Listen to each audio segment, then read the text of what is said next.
Ben, boa tarde. Seguimos, entón, a xornada Kathleen Marler como feminista nesta sesión que titularon de memoria a praxe dos saberes situados, que vai ser unha sesión de reflexión e debate de 17 a 18:15, ou sexa que pido ás persoas que formades parte da mesa que, por favor, polo menos en primeira instancia, ver se podedes facer a vosa reflexión nuns 10 minutos máis ou menos. Vale, pois moitas grazas.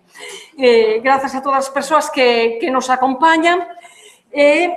Están na mesa, como vendes xa polos letreiros, e vounas decir, nomear pola orden que aparecen no programa: Pilar García Negro, aquí a miña dereita, Elena González, a extrema dereita, e logo a esquerda, Burgan Baltruch, a esquerda, e Xosé Ramón Fandiño Veiga, a extrema esquerda. Así de claro. Ben, paso a facer a presentación por deferencia, aínda que son realmente neste contexto persoas coñecidas e moi coñecidas pola súa xa longa traxectoria, pois para recordar cales foron os seus traballos e cales seguen sendo, vou nos presentar segundo o currículum que elas mesmas enviaron. Entón, en primeiro lugar, vai falar Pilar García Negro, que, como sabedes, é profesora da Universidade da Coruña e directora da Fundación Bautista Álvarez de Estudos Nacionalistas. Pero a súa longa traxectoria, vou perfilar rapidamente, foi licenciada en Filoloxía Hispánica e Filoloxía Galego-Portuguesa, profesora do Seminario Diocesano de Lugo de 1975 a 1976, con docencia en lingua galega, isto hai que recordarlo tamén, profesora agregada de Lingua e Literatura Española de ensino medio na Coruña de 1976 a 1990, tamén con docencia en galego, e no ano 1984 incóase expediente por este motivo ao abeiro dun decreto emanado da Lei de Normalización Lingüística de 1983. Doutora en Filoloxía Románica pola USC no ano 1991, coa primeira tese sobre lingua galega e legislación lingüística. Tamén foi deputada no Parlamento galego polo Bloque Nacionalista Galego entre os anos 1989 e 2003, con responsabilidade en áreas como política lingüística, política cultural, feminismo e ensino. A súa iniciativa debeuse á creación da Comisión para a Igualdade e para os Dereitos das Mulleres no ano 1994. Tamén a proposición de que derivou a posta en marcha dos traballos que culminaron no Plan Xeral de Normalización da Lingua Galega. En 1993 e 2003, coincidindo co 10º e 20º aniversario da promulgación da Lei de Normalización Lingüística, defendeuse das proposicións de lei de reforma da citada Lei de Normalización Lingüística de 1983, aínda vixente. Presidenta tamén da Agrupación Cultural Alexandre Bóveda da Coruña entre os anos 1983 e 1988, cofundadora da Asociación Sociopedagóxica Galega, colaboradora da Asociación de Escritores e Escritoras en Lingua Galega desde a súa fundación. Entre as súas principais publicacións cito O galego e as leis, aproximación sociolingüística, sempre en galego, o ensino da lingua por un cambio de rumbo, direitos lingüísticos e control político, arredor de Castelao, de fala a lingua, un proceso inacabado, o clamor da rebeldía, Rosalía de Castro, ensaio e feminismo, outramente, no tempo de Follas Novas, cultura universal. Fixo numerosas edicións e estudos sobre Rosalía de Castro, Lamas Carvajal, Pardo Bazán, Ramón Villarponte, Carballo Calero, Mariñas del Valle, María Mariño, Xosé María Álvarez Blázquez, Manuel María, Uxío Boneira, Marica Campo, etc. Foi corredactora da Declaración Universal de Dereitos Lingüísticos en 1996 e membro do seu comité científico. autora de centos de artigos de prensa e participante en congresos e foros de Galiza, España, Cataluña, Euskadi, Portugal, Bélxica, Irlanda, Francia, Italia, Reino Unido, Finlandia, China, Brasil, Argentina e Cuba. Premio literario Ángel Fole 2005, quinto premio de artigos sobre a normalización da lingua galega do Concello de Carballo no 2009, 15 premio de Ciencias Sociais Vicente Risco no 2010 e premio de ensaio da Asociación de Escritores e Escritores en Lingua Galega no 2011. Xa ten a palabra Pilar para que siga producindo. Parabéns, en primeiro lugar, á Comisión de Igualdade do Consello da Cultura Galega e as coordenadoras desta xornada pola homenaxe tan merecida. Podíamola denominar tamén, se dermos en inventar palabras, podíamola denominar feminaxe, entón pola homenaxe tan merecida a Kathleen Mar. Obrigada, moito obrigada a Carmen Blanco por este resumo apretado, máis verdadeiro en todo caso que fixo, máis o que importa é, e o que aquí nos convoca é, como digo, o recoñecemento debido a nosa querida Kathleen Mar. Comezo xa, por tanto, sen máis preámbulos. Kathleen Mar certifica coa súa presenza nas letras galegas, coa súa intervención publicística e crítica, a proposición que informa de que non só somos galegas as que nacemos e traballamos na Galiza, senón aquelas outras persoas que intencional e volitivamente fan da Galiza a súa patria, a nación querida e desexada, a que se aspira a mellorar e a significar. Por iso, na súa persoa non cabe falar de turista benevolente ou de asidua viaxeira interesada. Co seu permiso, diremos que desde que tivo coñecemento da literatura galega e da súa especificidade, emprendeu unha viaxe de sucesivas e significativas descobertas no social, no cultural, no histórico e na ansia por contribuir a unha resemantización da literatura galega. Con ela da mão, co amor e o desexo de a comprender e interpretar a literatura galega, Kathleen fai parte xa con todas as letras das galegas que o queren ser, que o queren exteriorizar, que aspiran, en fin, a melloraren a sorte do noso pobo, coas súas virtudes e as súas limitacións, mais en igualdade co resto da humanidade, nunha relación horizontal e antixerárquica que está moi lonxe de existir. Coidamos que ela propia así o conceptúa, tal e como lemos no fin dun seu traballo titulado A Galiza dos séculos XIX e XX, a ollada anglosaxona, dentro do volume Viaxes e construción do pensamento, viaxes e viaxeiros na Galiza anterior a 1936, editado pola Universidade da Coruña en 2011, sob os cuidados de Carme Fernández, da profesora Carme Fernández Pérez San Julián. Kathleen March ocúpase das viaxes de Catherine Harley, Catherine Bates, Georgina King, Jane Leck, Ruth Matilda Anderson e Annette Mecking. Así conclúe. Sabemos que as primeiras viaxeiras a Galiza eran persoas especiais que se afastaban da norma para coñeceren as terras da costa norte. Eran intelectuais, escritoras e ou educadoras. Tiñan preparado a conciencia as súas viaxes e tiñan obxectivos que querían acadar. Foron a moitos dos mesmos sitios e observaron moitas das mesmas cousas, mas a lente con que observaron non era igual. Cada viaxeira levaba a súa lente e, por máis favoráveis que fosen, ese ponto de partida limitou a penetración na sociedade propiamente galega. Só que algunhas non se decataron do moi lonxe que andaban de comprenderen, mentres que outras arelaban aprender o que puidesen. A esta xenea, a esta segunda óptica, pertence Kathleen March. Coñecémonos desde moitos anos atrás, do século pasado, sen maior precisión, e nunca deixei de admirar o seu compromiso e a súa continuidade na análise e crítica de pezas fundamentais da literatura de noso. Con ocasión desta intervención, relín todo o que teño a mao da súa obra, e esa admiración medrou a cada paso. Vista en perspectiva, a constatación primeira é a de que o conxunto dos seus estudos non envelleceu en absoluto.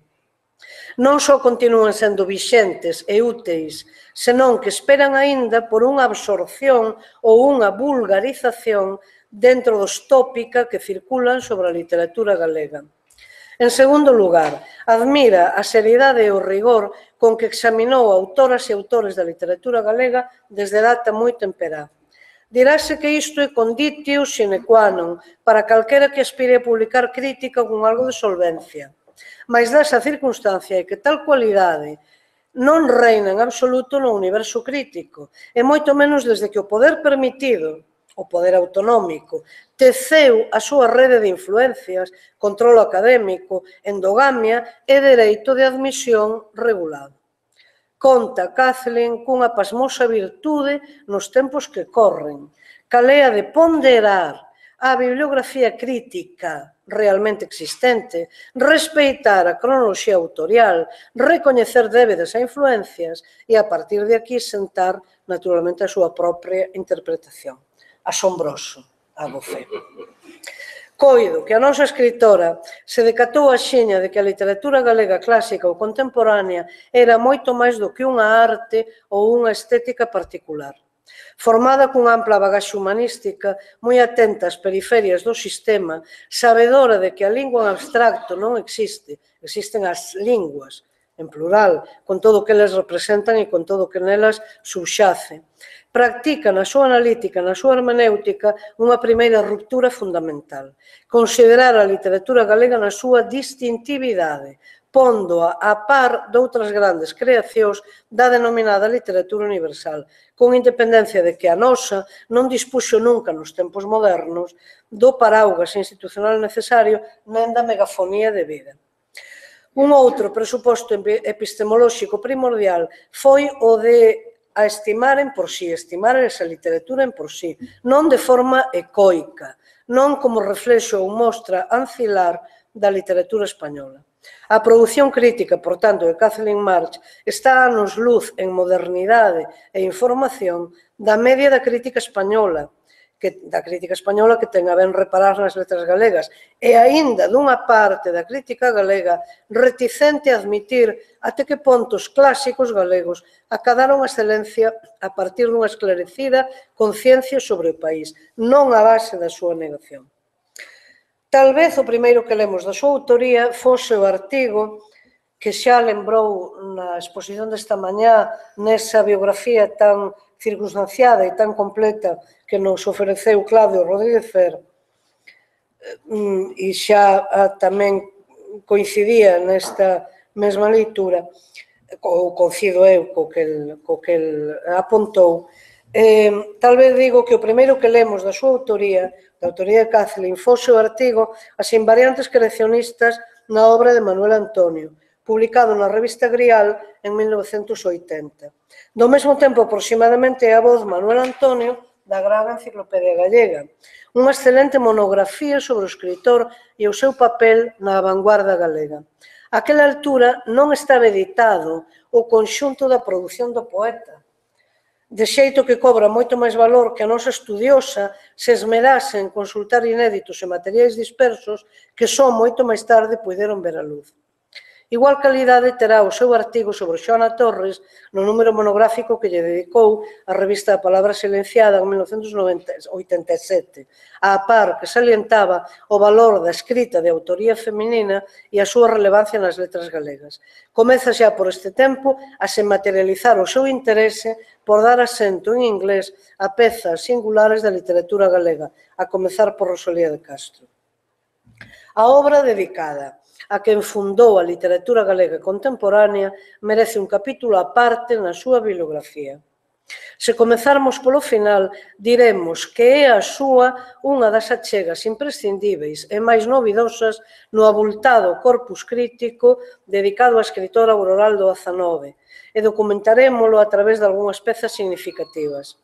En 1985, no congreso organizado pola Universidade de Santiago de Compostela para conmemorar o centenario da morte da escritora, presidido, como non podía ser injustiza de outro xeito, por Ricardo Carballo Calero, Kathleen Mark estuda o ronsel rosaliano nas súas descendentes, escritoras do século XX. Así a escoitamos no seu día e así o recollen as actas publicadas un ano despois por aquela institución e máis por esta casa, o Consello de Cultura Galega. Rosalía de Castro é o título do seu traballo como punto de referencia ideolóxico literaria nas escritoras galegas. En 1990 non podía faltar o seu contributo no monográfico que a nosa terra reeditou sobre a escritora. Nel, a nosa homenaxeada centra a súa pesquisa nun dos seus máis caros temas, novela e feminismo, que daría corpo algún tempo despois, como veremos, a un amplo volume sobre a produción narrativa rosaliana.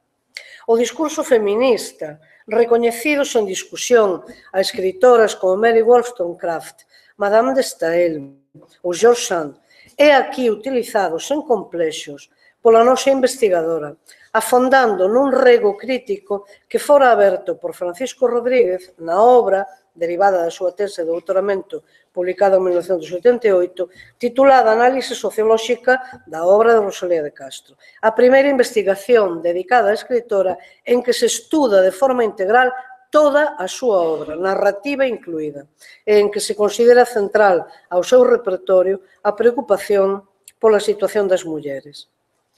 O discurso feminista para Kathleen Mark reloce por toda a parte da obra rosaliana e por isto non é de extrañar que o sistematizase nun grosso volume publicado en 1994 titulado De Musa Literata, el feminismo en la narrativa de Rosalía de Castro, que tamén mencionou na sesión da mañá Claudio Rodríguez Fer.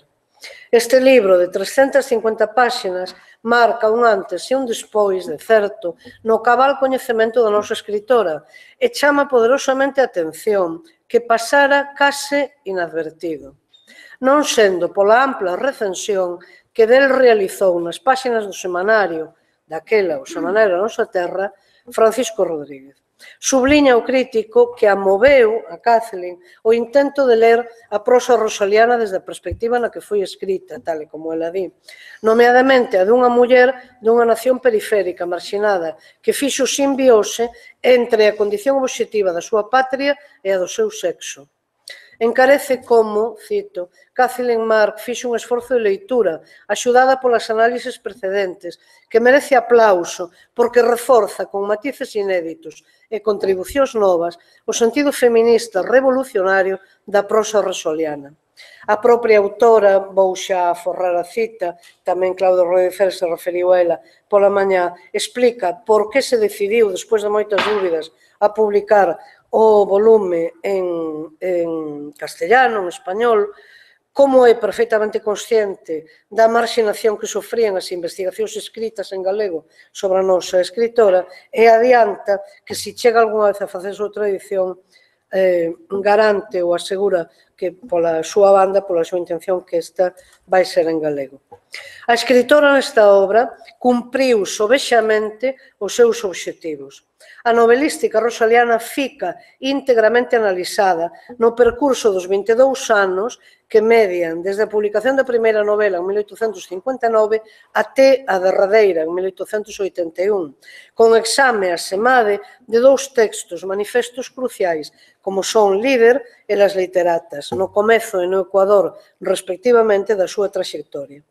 Mas esta obra fundamental non é un ponto e aparte, senón un ponto seguido no seu interese investigador e divulgador. Na historia da literatura galega que a Asociación Sociopedagóxica Galega e máis a Nosa Terra comezan a publicar a partir de 1996, Kathleen Mark encargarase da monografía fascículo dedicado a cantares gallegos. A súa finura crítica reloce especialmente na abordaxe dun volume especialmente maltratado, particularmente maltratado por unha crítica nugallá e tradicionalista empeñada en ecuacionar literatura galega nacente con folclore reducionista e sentimentalismo profuso e difuso. Significativamente, Kathleen comeza a súa análise polo poema que Rosalía dedica ao de Ventura Ruiz de Aguilera, a gaita gallega, para proclamar axiña a ruptura da ambigüidade que a escritora realiza, non se submetendo á autoridade masculina e declarando a pé feito que a gaita galega, cito, Kathleen Mark, que a gaita galega non canta porque é a voz dun país explotado por España. Reincide unha e outra vez no que, a rebur do seu clamor, non era admitido intereseiramente. A marcada afirmación político-patriótica dun volume con especial énfase na visión culta e humanizadora do suxeito protagónico. Un pobo galego cuxa personalidade non debía encerrarse no itinerario circular. Casa, primitivismo, espontaneidade, refrás, feminidade tradicional. Subliña a si mesmo... Perdón, podes... Abrevio. Abreviar un pouquiño porque falta... Subliña a si mesmo como a voz de Castro compaxinábase perfectamente coas das súas contemporáneas e coas escritoras doutros países. Entón, abrevio ou salto, cito nada máis exactamente a título de cita un artigo interesantísimo titulado Rosalía de Castro, travesti da literatura, publicado no monográfico que lle dedicou no ano 2010 a revista Galegos ou Galegos Gallegos, e a súa novidosa e tan reveladora análise sobre a relación da novela El Caballero das Botas Azules coas Blue Stocking ou as Bas Bleu. En fin, contamos o ano pasado no libro que publicamos sobre Follas Novas coa súa valiosísima contribución a propósito unha novela moi pouco coñecida de Harriet Beecher Stowe, e non finalizaremos esta rápida incursión sobre a súa obra sen nomear un artigo para a revista Terra e Tempo, neste caso non o digital, senón a revista en papel, cun revelador artigo sobre a nova esquerda nos Estados Unidos, onde está. E aínda lembraremos anecdóticamente a clareza con que ela xulgaba o carácter de non cambio na decisiva política internacional e inclusive tamén na nacional dun Barack Obama que naquel ano comezaba a súa carreira presidencial. Os feitos dan a razón aos seus xuízos adiantados no tempo. Kathleen, obrigada de corazón por seres como es e por nos axudares sen paternalismo nen petulancia a comprendernos como o que fomos e o que somos. Grazas por saberes que temos dereito, como todos os povos do mundo, a un futuro gobernado por nós e do que nos responsabilizamos. Grazas por tanto amor, tanta fe e tanta esperanza. Que esta homenaxe sirva para a túa obra toda ser reeditada como merece, en honra túa e das letras galegas que tan ben serves. E aínda que acapare un minuto máis co permiso da moderadora, como hai unha semana exactamente que Kathleen celebrou o seu aniversario, pois eu teño que lle facer entrega, porque isto non pode ser enviado por correo electrónico nin por WhatsApp, senón que é unha entrega material, pois de un pequenísimo agasallo de aniversario.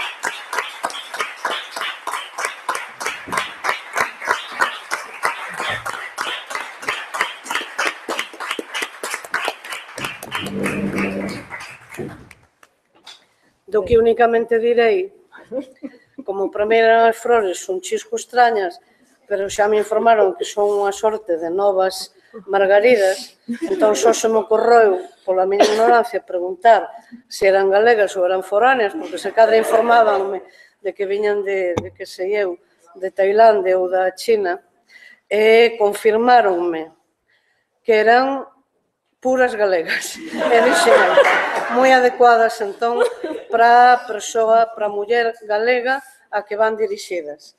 Kathleen, para sempre, galega de corazón, de mente e con todo o noso, pero o meu en particular, cariño incondicional. Moitas grazas.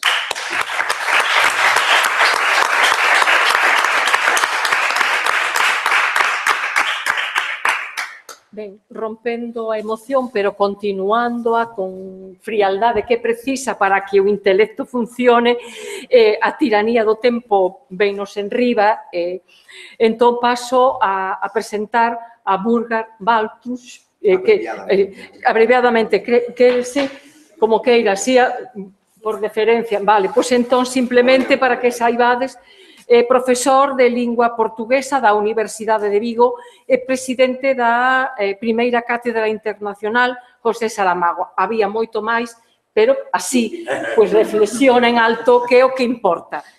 Os currículos téndelos no material entregado, vale. Moi boas tardes, é para mí unha gran honra poder participar nesta moi merecida homenaxe á profesora Kathleen Mars e quero agradecer tamén o convite á Comisión de Igualdade e ao Consello.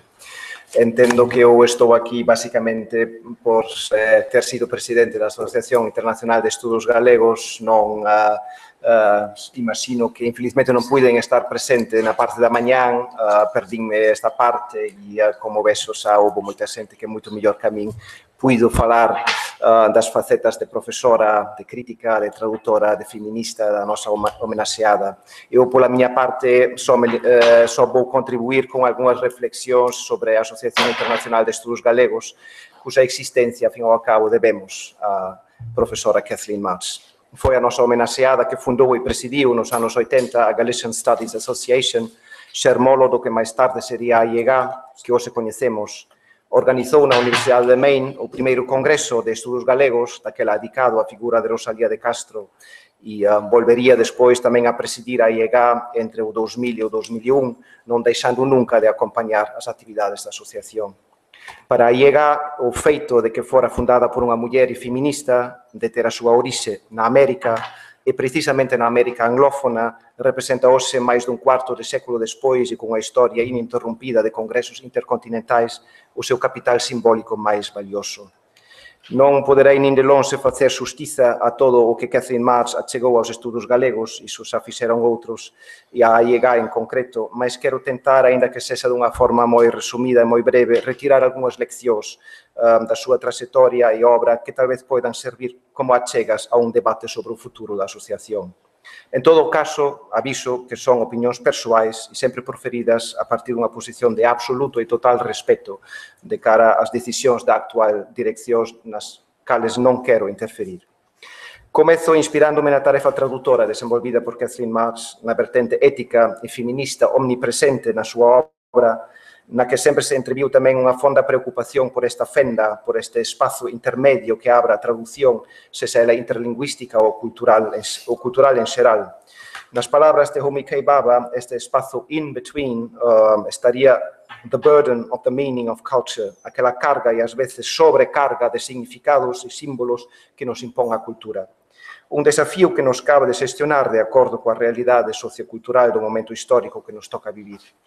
Nun artigo do 95 sobre o compromiso ético da traducción, cando a licenciatura en traducción e interpretación daba os seus primeiros pasos en Galicia e cando a traducción literaria só hai pouco comezara a aumentar en número e calidade, a profesora Mars reivindicaba a obriga da persoa tradutora de sempre ter en conta este, cito, contexto lingüístico no que nin a normativización nin a normalización están completamente resoltas. O conxunto dunha cultura galega que, lonxe desta desexada normalización, signifique iso que significar, fose tornando cada vez máis castelanizada, pero tamén, en termos xerais, máis híbrida e transnacionalizada. E ante a falta de políticas institucionais claramente viradas para o exterior, cábelle aos estudos galegos asumir, no eido académico polo menos, a tarefa de traducir esta pluralidade galega actual ao mundo e viceversa. E así vou estruturar o que agora pois quero dicir a partir de dúas preguntas. A primeira sería, que significa a IEG para Galicia? Históricamente representa un recoñecemento internacional e académico de valor incalculable.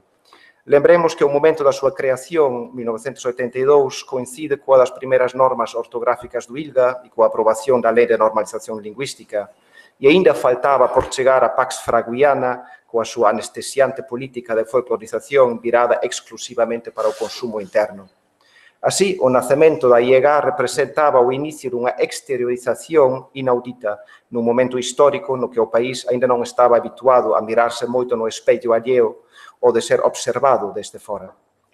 Os 3 congresos de estudos galegos en universidades dos Estados Unidos da América que se celebraron entre o 85 e 91 non só cimentaron os fundamentos da IEGA como asociación, mas tamén a súa importante función de embaixadora de Galicia no mundo. Só a partir do 91 a Xunta comeza a crear os primeiros centros de galego en universidades estranxeiras, mas o impulso inicial desta internacionalización académica viña dende fora. En 94, os congresos da IEGA comezan a realizarse tamén na Europa, o primeiro en Oxford e o segundo en Trèveris, e a súa vinculación cos lectorados acada unha importancia cada vez maior. Sexa como for, a primeira lección a reter na memoria é que a IEGA nace con independencia das institucións galegas e é pioneira na internacionalización dos estudos galegos e tamén participa, sobre todo cos traballos da nosa homenaxeada, na introdución de perspectivas feministas sobre eles. No 2000 retómase o que será un ir e vir dos encontros trianuais entre a Europa e a América. Despois da Habana, vir a Barcelona en 2003 e no 2006 será a vez de Salvador da Bahía. No 2009 realízase pola primeira vez en Galicia, simultaneamente nas 3 principais cidades. Regresaría en 2012 ao Reino Unido, desta vez a Cardiff, e no 2015 celebrouse a moi desexada cita en Bos Aires e dentro de 2 anos será novamente na Península Ibérica en Madrid. Foi unha traxectoria que hoxe podemos considerar como todo un éxito. E dende hai pouco, os estudos galegos incluso teñen grupo na Modern Language Association. Mas quen pasou en algún momento pola dirección sabe que tamén houve momentos difíciles e que debemos manter a consciencia crítica afinada para non perdermos de vista algunhas problemáticas fundamentais. Un exemplo é o ano 2013, no que lle foi otorgado a IEGA o Premio da Cultura Galega 2012 na categoría de Promoción Cultural de Galicia. Despois dun longo debate interno, tomouse daquela difícil decisión de aceptalo sen ir a recollelo, en solidariedade coas traballadoras e traballadores das artes escénicas e musicais que naquela ocasión se manifestaron. O premio supuña un recoñecemento institucional do máis alto nivel, mas tamén colocou a IEGA ante un dilema que resucitaba a memoria de outras dificultades en varios momentos da súa historia. Por iso, tanto daquela como hoxe, cabe colocármonos outra pregunta. Cal é e cal debe ser a relación da IEGA coas institucións galegas? Por unha banda, hai un relacionamento natural e imprescindible, sexa coa Xunta, co Consello, coas universidades galegas ou incluso, tal vez, en futuro, co sector privado. A IEGA depende do financiamento público para os seus congresos, mas non debemos esquecer que as institucións tamén se serven do seu apoio económico para ensalzar a propia imaxe. Esta apropiación allea ficou evidente na 11ª edición dos congresos en Bos Aires, onde desembarcou unha nutrida delegación da Xunta, acompañada pela TVG, que aproveitou as posibilidades que lles brindou o congreso en tempos a preelectoral. Está fora de cuestión que este congreso en concreto non tería sido posible sen os apoios económicos e institucionais relevantes da Xunta ou do Consello. Mais a IEGA tamén tivo que facer concesións dolorosas en relación con esta proximidade ao poder institucional, co condicionamento temático que acompañaba o financiamento prometido ou porque a calidade académica das contribucións financiadas dende fora ás veces deixaba algo que desexar. Non era a primeira vez que isto aconteceu na historia dos congresos e non será evitable no futuro. Aínda así, non é unha situación ideal para unha organización cuxos alicerces históricos se sitúan fora do sistema institucional. Na senda inaugurada pola profesora Kathleen Marsh, no sentido da mencionada necesidade de traducirmos dende unha consciencia ética do e ao galego, a IEGA foi mirando para alén da senda tradicional marcada pola cultura institucionalizada. Ocupouse de cuestións como a inmigración histórica, cerne temático do Congreso de Bos Aires, mas tamén se leva varias edicións de congresos incorporando ámbitos novos e actuais que completan as perspectivas tradicionais da filoloxía da historia, os feminismos, a tradución, a musicoloxía, a comunicación, as novas tecnoloxías, entre outras máis. Nunha entrevista do 2010, Kathleen Marsh dicía que o que máis lle impresionaba de Rosalía de Castro era a súa capacidade de captar a realidade das relacións sociais. Quero creer que nos últimos anos a IEGA foi evolucionando nesta tan fundamental liña de actualización, saber traducirse, mas tamén apropiarse do novo. Os estudos de xénero, desde dentro de Galiza, como dende fora sobre Galiza, xa levan tempo demostrando esta necesidade. Mas tamén os estudos de traducción, cuxos traballos toman o pulso a un sistema cultural literario que tenta resistir a expansión da cultura estatal dominante. Para non perder o tren destas e tantas outras innovacións académicas, é imprescindible que a IEGA manteña autonomía sobre a súa senda temática. O Congreso de Bos Aires fora un imprescindible encontro coa historia, un deber inexorable que se cumpriu con mérito enorme dun equipo de dirección que tivo que facer 1000 e moi loables malabarismos a través dos dous hemisferios e entre institucións galegas que ás veces impuñan máis do que estaban dispostas a dar.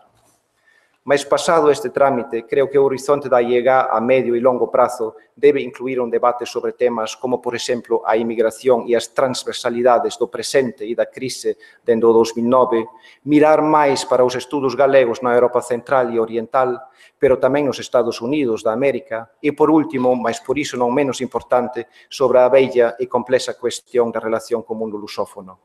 Este último desafío tamén convén destacalo porque a nosa homenaxeada lembrara nunha entrevista para a Elga no 2010 que chegou ao galego grazas a ter estudado portugués, mas tamén porque estamos no centenario das Irmandades da Fala e sabemos moi ben os avisos que deixou Antón Vilar Ponte hai 100 anos sobre as relacións entre Portugal, Brasil e Galiza. Mas ainda quero incidir moi brevemente, con permiso da señora moderadora, nun último aspecto relativo ao incerto lugar da IEGA no labirinto institucional galego e que tamén condiciona o seu futuro. Parto agora do discurso de Kathleen Mars na clausura do Congreso de Bos Aires, onde nos alertou da falta de docentes de estudos galegos nos Estados Unidos da América que proceden de Galiza, aludindo indirectamente á falta de políticas viradas para o exterior antes mencionada. Podíamos entender esa chamada de atención, estender esta chamada de atención á situación xeral. A falta dunha política cultural exterior oficial e estruturada deriva de, mas tamén é refén dunha política cultural interior que abandonou os vieiros da normalización. Mas tamén é certo que no fondo nunca existiu, en termos oficiais, un proxecto de política cultural exterior que incluíse os lectorados galegos. Estas entidades sempre foron e seguen sendo para a IEGA os aliados naturais na tarefa básica que impón o artigo 2 dos seus estatutos, fomentar a presenza da cultura galega no mundo. Estes lectorados, xunto con algúns dos centros históricos mantidos pola inmigración, son o que máis se aproxima da idea de sedes de embaixadas de Galiza no exterior. Despois dunha expansión sen unha estrategia estruturada, sen conferirlles un estatuto uniforme, sen negociar insercións claras e inequívocas nas respectivas estruturas universitarias de destino, con contratos precarios ou financiados soamente a través de bolsas insuficientes e pagadas con atrasos, sen apoios á reinserción no mercado laboral galego, chegamos a unha situación deplorable e insostible. En vez de termos menos centros, pero económicamente máis fortes e coa posibilidade de crear en tradicións, como xa o reivindicara o profesor John Rutherford, quen fora tamén presidente da IEGA, estes multiplicáronse dispersando os poucos fondos que había a disposición. Arrestora temos lectoras e lectores que ás veces teñen que autofinanciarse durante meses até recibiren pagas, que dependen en certos casos de direccións de centros con intereses académicos alleos aos estudos galegos, que carecen de infraestructuras de apoio ao ensino do galego como lingua estranxeira, que case sempre están totalmente dependentes de iniciativas individuais que esmorecen cando marcha unha lectora ou un lector. Debilitar os centros de galego no mundo significa tamén debilitar a IEGA e, finalmente, a imaxe de Galiza no mundo. Non hai, ni nunca houbo un verdadeiro debate sobre os centros galegos no mundo, nin desta Xunta, nin deste Consello, hai que dicilo, nin destas universidades ou dos seus departamentos de filoloxía galega. Con todo, habería que abrir este debate se realmente convén que estes centros sexan xestionados por unha Secretaría de Política Lingüística na man das contingencias políticas do momento, sen padroado e supervisión independentes. Do libro Sobre o poder e a ideoloxía de Noam Chomsky, traducido por Kathleen Mars ao galego e publicado en 1993 en Lai o Vento, retiro unha pasaxe que ilustra esta situación e que considero importante para a IEGA e para o seu encargo de fomentar a presenza da cultura galega no mundo. Cito: o compromiso do Estado co poder privado e na limitación da comprensión popular da realidade social está firmemente arraigados na estrutura institucional da sociedade e son moi resistentes ao cambio. Visto así, a dependencia financeira das institucións galegas é unha espada de Damocles que paira sobre o futuro da IEG e que a debe alertar da necesidade de procurar apoio adicional por outras vías para manter a máxima autonomía posible. Non sei se a profesora Kathleen Marsh estará de acordo con todo o aquí expusen ou da interpretación que fixen do seu legado. Se non for así, pídolle que me desculpe o atrevemento.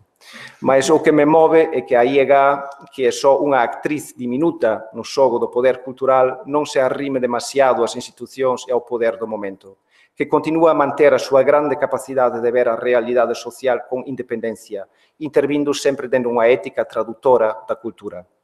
Por iso, tamén quero aproveitar a ocasión desta homenaxe para facer un chamamento aos círculos feministas dos estudos galegos para que continúen a ver na IEG un espazo de debate útil e que amplíen o seu compromiso con ela.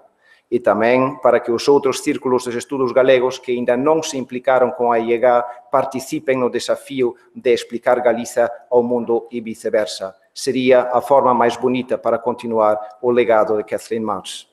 E voltando finalmente a Umi Baba, penso que resulta vital para a IEG instalarse nesta, cito, marxe cortante da traducción e da negociación neste espazo no medio que leva o peso do sentido da cultura e ao explorar este terceiro espazo, talvez podamos eludir a política da polaridade e emerxer como os outros e as outras de nosotras mesmas. Moitas grazas pola vosa atención e paciencia.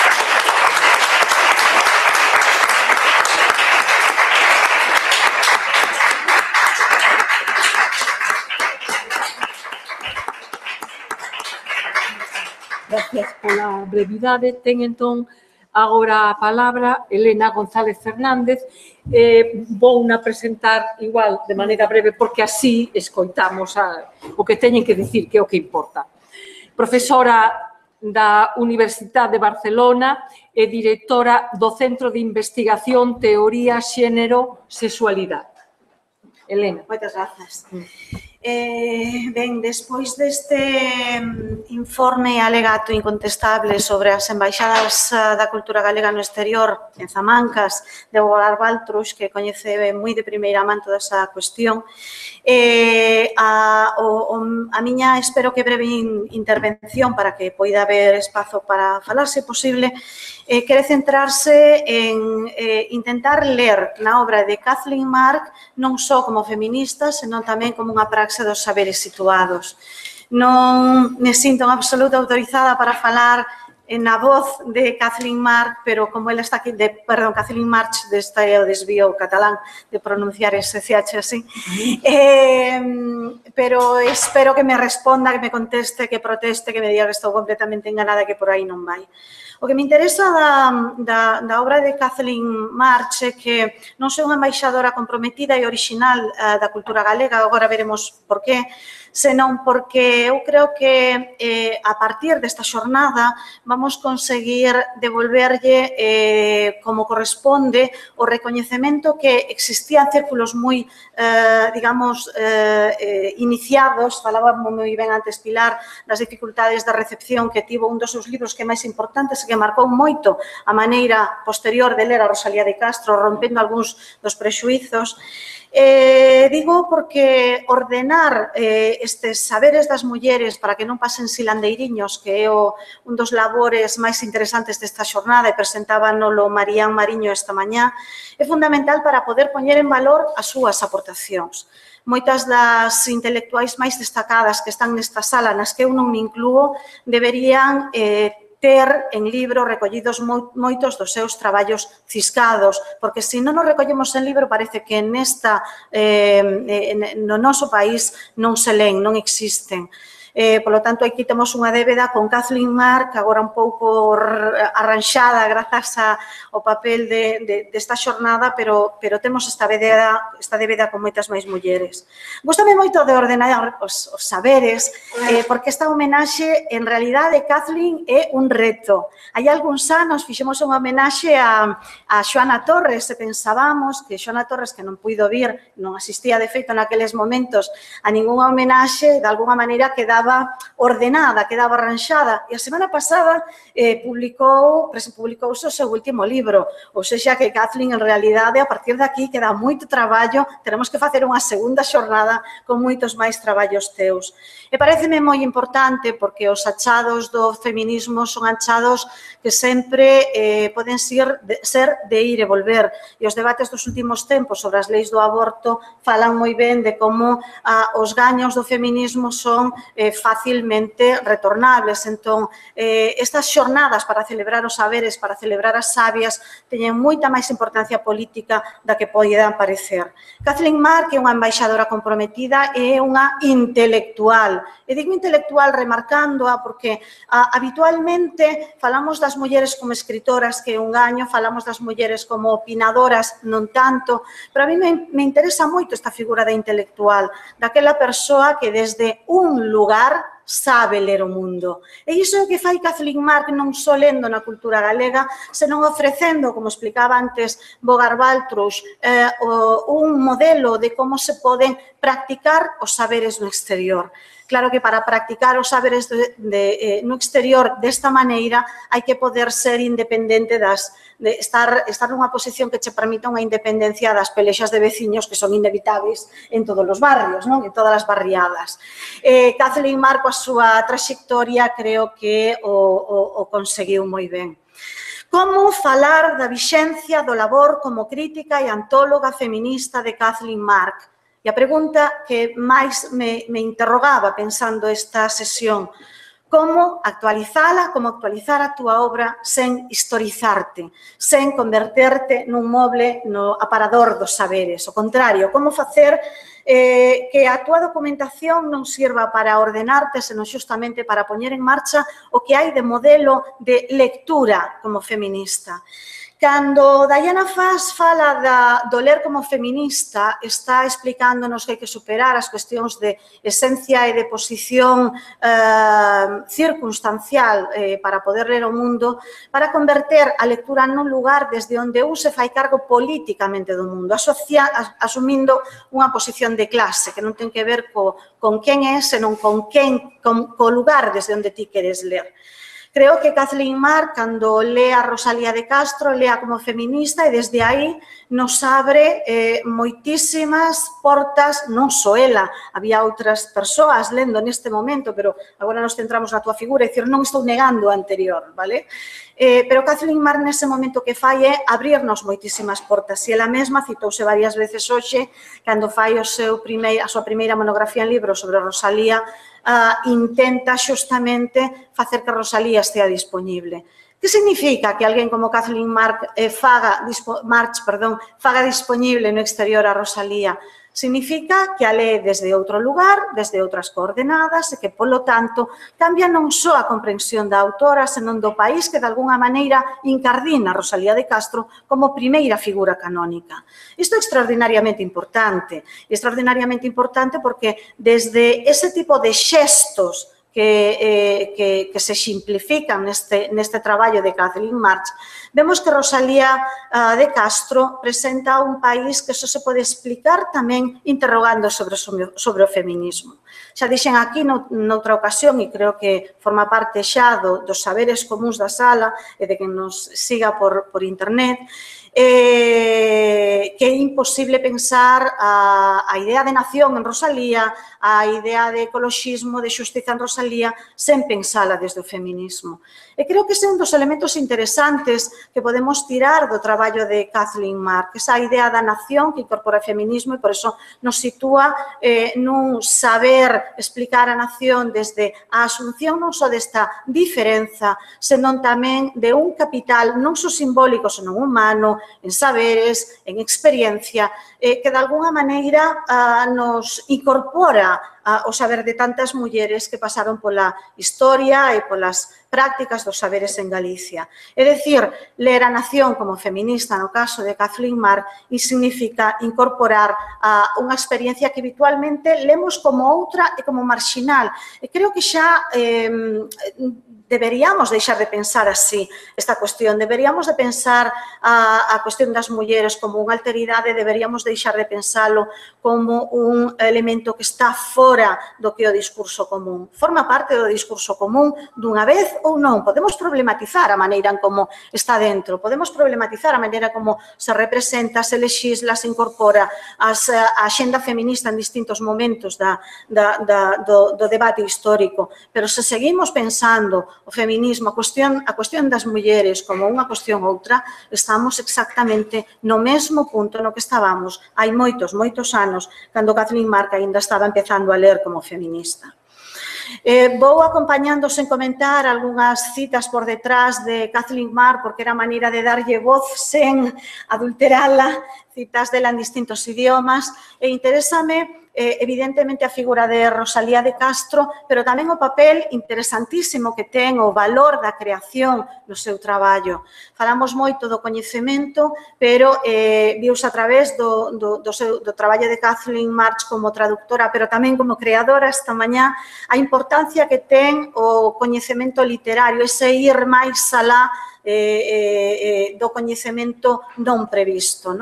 Hai un texto absolutamente célebre de Len Sixu falando de Clarice Lispector, onde ela di que alá onde calan os filósofos escribe Clarice Lispector.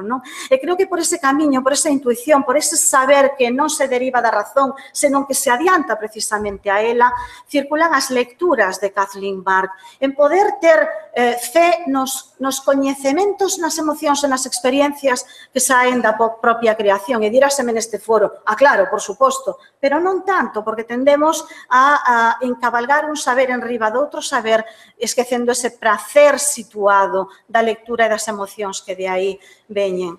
En Kathleen Mark aprendemos tamén, vou rematando, aprendemos tamén a dignidade de pensarnos non só desde esa marxe provincial, desde esa marxe regional, desde ese estar a marxe no negociado internacional das identidades, dos saberes, das representacións culturais. Convertir a Rosalía nun centro para pensar o mundo é outro deses elementos que nos poderían axudar a pensar a cultura galega, pedindo menos veces perdón cando saímos fora porque falamos nesta lingua, porque pensamos desde esta literatura, desde esta cultura. Falar de mulleres que escriben, de mulleres que traducen, para Kathleen Mark, que tamén, e pareceme fantástica esta cita, ofrecer, incrementar as oportunidades de lectura para as mulleres. E é fantástica ese recoñecemento desas lectoras que intermedian, que de novo é un tópico nos estudios de traducción, pero que Kathleen Mark soubo e sabe, esta posición mediterránea, que ela soubo levar a cabo e de novo nos volve a levar a pensar na importancia da nosa lectura, da potencia, da capacidade que temos como lectoras para revirar aquilo que se nos vai explicando, aquilo que se nos vai dando como coñecemento inamovível, non? A cuestión da experiencia e da diferencia é outro dos elementos que a ela lle resultan moi importantes e a mí me parece que desde os feminismos é moi fácil de incorporar, non? Pero que, ademais, Kathleen conseguiu que non todas as escritoras do 19 soasen iguais, nin todas soasen igual de excepcionais. E isto que ela aplica ás escritoras do 19 sigue sendo extraordinariamente vixente, porque eu me pregunto, Kathleen, a resposta non a tes que dar ti, non?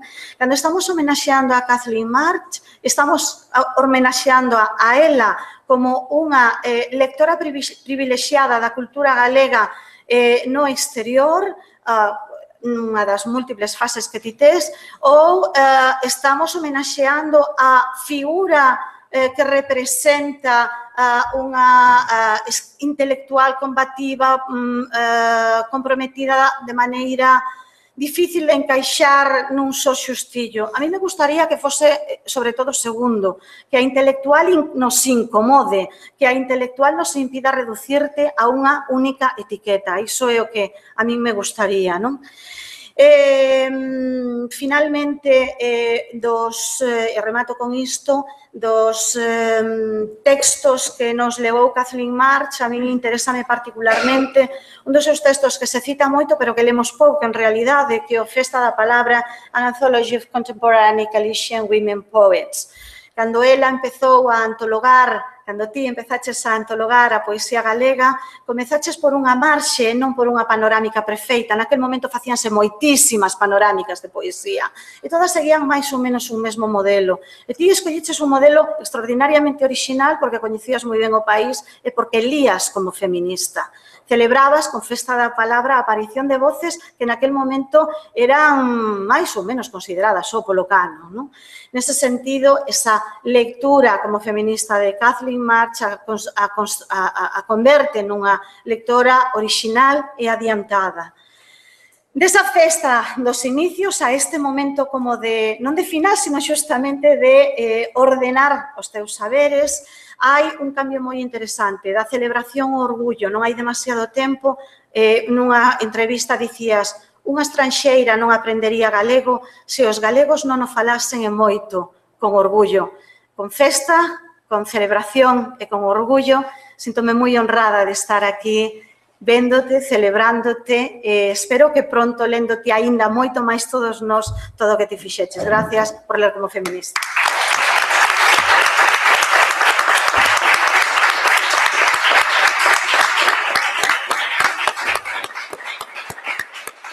Gracias, Elena. Ten entón agora a palabra Xosé Ramón Fandiño, que, sí, dito moi brevemente, repito, están aí os currículos para logo disfrutalos no material entregado, é presidente da Fundación Pedrón de Ouro e membro do Padroado do Museo do Pobo Galego, máis compre lembrar tamén que foi director da Gran Enciclopedia Gallega. Xosé Ramón. Gracias. Aínda hoxe, despois de tantos anos transcorridos e de tantas vivencias compartidas, resulta-me difícil comprender o grado tan intenso de compenetración de Kathleen March con Galicia inteira, coa súa personalidade histórica, coa paisaxe e coa xente, co idioma e os seus cultivadores máis preclaros, Rosalía e Otero Pedrallo, Manuel Antonio, as vanguardas poéticas e a literatura feminina e feminista sobre todo. E co idioma de forma inequívoca e sen concesións. Entre Cati e a lingua galega produciuse unha simbiose tan estreita que xa é imposible disocialas. Co idioma, con Rosalía, co compromiso militante coas causas xustas de Galicia. A lingua é a miña patria, deixou dito Fernando Pessoa. E como Kathleen March non coñece outro país no que se fale o galego como en Galicia, esta é a súa patria, na que a lingua galega é o froito da loita do espírito por acharlle á súa propia identidade colectiva a expresión verbal xenuína. O acercamento de Cati a Galicia foi paulatino, porque primeiro chegou a Madrid como estudante graduada de máster, pero pasou 2 meses en Salamanca e como alí tiña de profesor o coruñés Carlos Fealdeivi, animada por el viaxou a Galicia por primeira vez. Regresou a Rochester, pero volveu a Madrid en 1977 cunha bolsa Fulbright para estudar a poesía de vanguarda de Gerardo Diego. O estudo da poesía do autor de Ángeles de Compostela levaría a toparse coa poesía creacionista de Manuel Antonio. Ao mesmo tempo, cursou na Complutense a materia de Socioloxía da novela latinoamericana da que era profesor don Benito Varela Jácome e compañeiro de aula Luís Martul. Volveu aos Estados Unidos en abril do 78, pero desde aquela, a inquietude intelectual por regresar a Galicia uniuse a da súa relación con Martul, que paseniñamente a foi introducindo nos eidos políticos e culturais de Galicia. Eu, que fora condiscípulo e moi grande amigo de Luís, co que partillaba inquedanzas políticas e culturais, coñecina por esas datas de 1978 que ben que a recordo, cunha ansia insociable de empaparse do significado de Galicia. Fago un esforzo por lembrar as nosas primeiras conversas e a miña memoria non sonoriza conversación algunha en castelán. Galego sempre desde o primeiro día, acabada de chegar. A súa aprendizaxe da nosa lingua foi inmediata, lendo, escoitando e tamén estudándoa. E moi axiña acadou un nivel de bastante perfección. A semana pasada, como recordaba Pilar, Cati estivo de cumpleanos. O felicitala, veume a acordanza aquel xa non sano día no que quedara con ela para ler xuntos un artigo que acababa de escribirse sobre Manuel Antonio e para, entre os dous, tratar de aquilatar o seu galego. Ao chegar, díxome que viña da Facultade de Filoloxía de felicitar a don Benito porque estaba de cumpleanos e que lle desexara un feliz cabodano. Como? A ver, como lle dixeches, Cati? Como lle dixeches? Feliz cabodano, don Benito, dixo toda convencida. Eu tivelle que explicar que cabodano é o aniversario da morte dunha persona e que don Benito estaba felizmente vivo e o que celebraba era o seu aniversario de nacemento. Eu daquela estaba ao fronte do equipo editorial da Gran Enciclopedia Gallega. A oficina de redacción da Rúa Nova, na cerna do casco histórico compostelán, era un frenético buligar e actuou moitas veces como un espazo de sociabilidade cultural. Primeiro, para coordinar comigo algún emprendemento e despois, porque se sentía atraída polo constante rebulir dos colaboradores que viñan entregar as súas achegas e que terminábamos comentando os acontecementos que ían aflorando na sociedade galega e que tan intensamente vivíamos naqueles anos da chamada transición democrática, Kathleen recordou moitas veces que aquel ambiente lle foi de enorme axuda para entrar en contacto co mundo literario galego, pois alí tivo o seu primeiro contacto con algúns dos escritores e intelectuais galegos do momento. Inviteina a colaborar, aceptou e implicouse como colaboradora da Gran Enciclopedia Gallega e súas son 12 voces, 12 biografías de importantes escritoras e escritores galegos. Manuel Antonio, Elena Quiroga, Claudio Rodríguez Fer, Lorenzo Varela, Dora e Pura Vázquez, Elena Villar Janeiro, Ana Romaní, Genaro Mariñas del Valle, Carballo Calero, etc. Como se pode apreciar, son máis as escritoras cos escritores. E así comeza a andaina que dá título a esta xornada. Kathleen Marr, ler como feminista. E así se converteu en colaboradora da Gran Enciclopedia Gallega. Todo isto sucedía cando a enciclopedia estaba xa nun avanzado proceso de publicación, porque de 30 tomos máis 2 de apéndice de que se compón a obra, Cati comezou a colaborar no tomo 20, pero a súa estrea fíxoa con solemnidade porque se encargou da redacción do artigo, voz na xerga do equipo de redacción ou ítem para os colaboradores máis clásicos, dedicado ao gran poeta das Ados, Manuel Antonio. O demais alá é de que fomos quedando sós, o mar, o barco e máis nós, do que fixo unha completa biografía. Volvendo aos colaboradores da enciclopedia para ver con que intelectuais partillaba a autoría Cati, decatamos de que o perfil do elenco exhibe que a pluralidade é a nota dominante na que conversían diversas tendencias académicas e filiacións políticas, desde o galeguismo moderado do interior e o non tan moderado do exterior hasta a esquerda nas súas diversas siglas, ademais de ter en conta algunhas figuras do exilio como Alberto Vilanova, Ricardo Palmás, Luis Seoane, Xosé Neira Vilas, etc. Desde o punto de vista académico, destacan tres grandes achegas. As procedentes da Universidade de Compostelá, desde os Humanidades e Ciencias Sociais, o campo das ciencias aplicadas, da flora e da fauna, da vida e da terra, que son algunhas das voces máis extensas e de contidos máis novidosos de toda a obra. E, por suposto, as achegas do Laboratorio Xeolóxico de Laxe, dirixido por Isidro Parga Pondal. En segundo lugar, autores que traballaban nas institucións locais ou especializadas na investigación arqueolóxica e patrimonial, Instituto Padre Sarmiento, museus provinciais, Museo do Pobo Galego, comisións de monumentos, ademais de algúns eruditos que contribuíron de forma especial a cubrir ocos difíciles como a heráldica ou a xenealoxía. E, en terceiro lugar, os que procedían do amplo campo da industria cultural daquela en clara expansión. Galaxia, o Castro, a Cal, Xerais, a nosa terra, así como de diferentes medios de comunicación.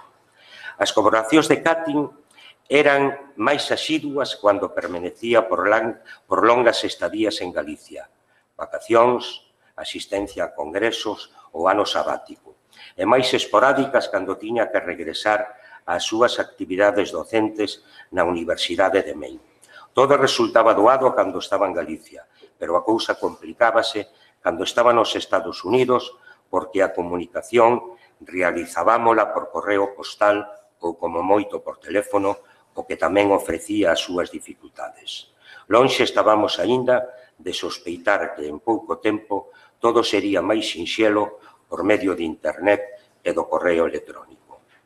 Catlin, primeira presidenta da Asociación Internacional de Estudos Galegos, naceu dotada de gran talento e de grande capacidade de traballo, non hai dúbida, pero o seu traballo constante e incansable fixo que se convertese nunha referencia ineludible ao tratar a personalidade de Rosalía de Castro ou as vanguardas poéticas galegas, sen esquecernos do seu admirado José Bergamín, importante escritor e activista republicano español, o que ela visitou en moitas ocasións, primeiro en Madrid e depois en Hondarribia, lugar por ele elexido para apurar os últimos anos da súa lonxana vida, apoiando os independentistas vascos, colaborando no diario Egin e na revista Punto y Hora de Euskal Herria. Decía Julio Cortázar que cuando uno habla con el francés medio, ve que intelectualmente está perfectamente seguro de sí mismo, y es porque tiene a su espalda al abuelito Pascal, al abuelito Descartes. Esqueceuse de decir que os galegos temos a Rosalía de Castro e a Catherine Marc temos que agradecerlle infinitamente que con súas traducións, as súas conferencias e os seus ensaios axudase a colocar a nosa poeta na cima da poesía social e que fose coñecida a nosa singularidade como nación. Grazas por todo, Cati, e porque desde que chegaches a Galicia nunca nos deixaches. E a vos, graciñas por atenderme.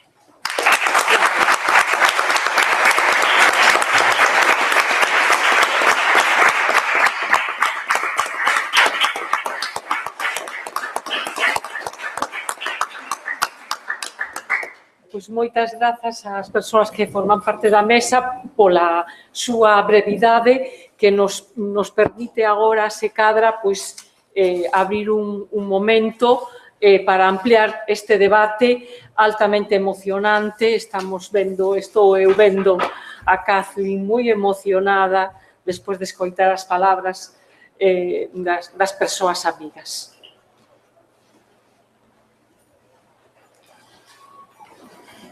Mesmo se alguén quere dicir algo do que vos quedou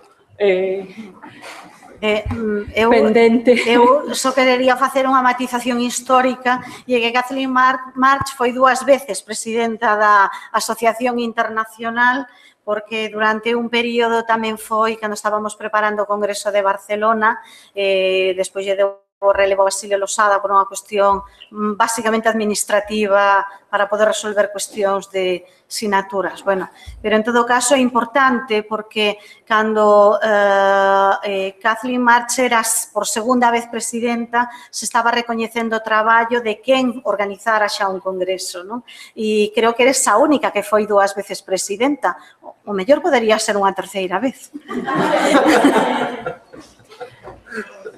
Resulta evidente por todo o que se dixo que Kathleen é unha pioneira e, por suposto, houbo antes ca ela persoas que fixeron labores nos mundos nos que ela tivo unha alta dedicación, pero tanto no feito que titula estas xornadas Ler como feminista, ocuparse de maneira crítica e especial das mulleres e dos homes, e logo no galaicismo internacional e moitas outras cuestións. Hai que dicir que ela sempre estivo aí no seu compromiso por Galicia como embaixadora no mundo e do mundo en Galicia. É algo que lle temos que agradecer.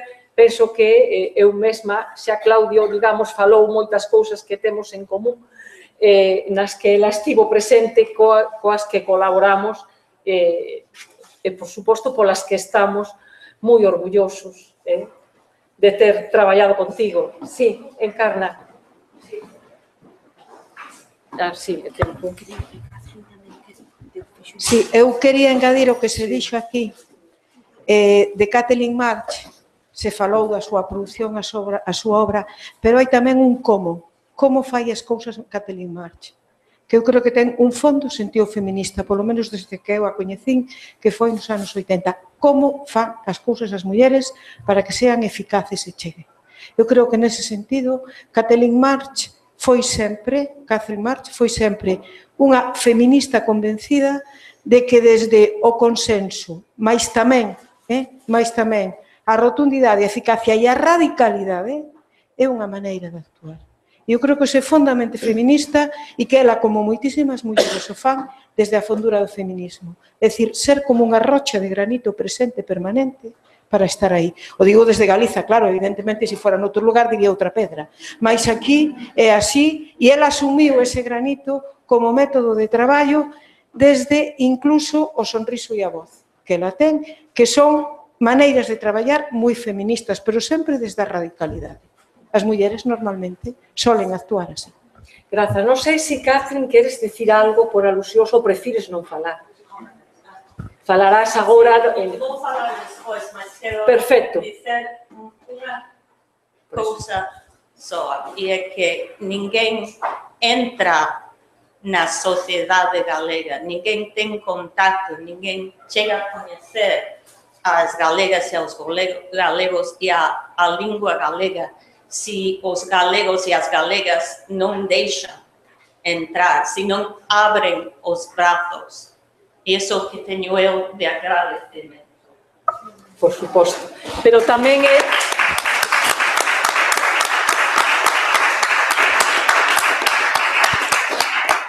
Pero é unha relación correspondida, ten que ser unha relación correspondida como todas, e o teu amor é algo importante. Eu teño que dicir aquí, que isto sí que non o dixo Claudio pola mañá, que ela veu ao tribunal da miña tese de doutoramento, que era unha tese de doutoramento feminista, imaxes de mulleres na literatura galega contemporánea, a luz dos discursos feministas, moi longo, pero aí estaba Kathleen, porque eu lle pedín que viñese e ben. Grazas, Kathleen. Algo máis? Sí. Non sei, mentre non nos voten. Como eu tamén estou conmovida ou emocionada, pois voume receitar, se Kathleen mo permite, unha dose de humor para así atemperar o ánimo e frivolizar un pouquiño. E vou frivolizar a costa do seguinte. Feminismo e feministas. Wonderful, non? Pois sí, pero non. Porque eu tamén digo que hai un feminismo retallado, de rebaixas, que consiste en feminismo sima e non tropo. É dizer, ma non tropo porque se exclúen as que non me conveñen, as que ideolóxicamente pertencen a ámbitos que non é procedente exteriorizar, etc. De maneira que agora adianto a conclusión ou vou polo atallo para dizer que compre aínda moito facer, verdade, no noso país.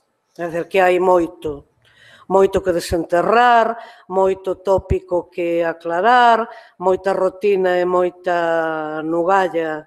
Por exemplo, cando se di que a discriminación cuantitativa das escritoras galegas, bueno, todo o contrario. Se a Galiza chama algo pola súa atención no continente europeo ao que pertence, que mesmamente non é a Unión Europea, afortunadamente, é o continente europeo, así, continente tipo xeográfica, a cousa, pois é pola abundancia de escritoras, non xa cualitativamente, senón inclusive cuantitativamente. Se temos en contra as peneiras de que ten que ser, para alguén ser escritora, ser persoar alfabeto, é dicir, saber ler e saber escrever, ter algo de biblioteca ao seu dispor, vencer a timidez de poder escrever e de considerar que o que escreve vale para algo, etc. Pero este é un aspecto nada máis, pero poderíamos falar de moitísimos máis. De maneira que temos aínda, en metáfora agraria ou agrícola, pois temos aínda moitísimo que sachar,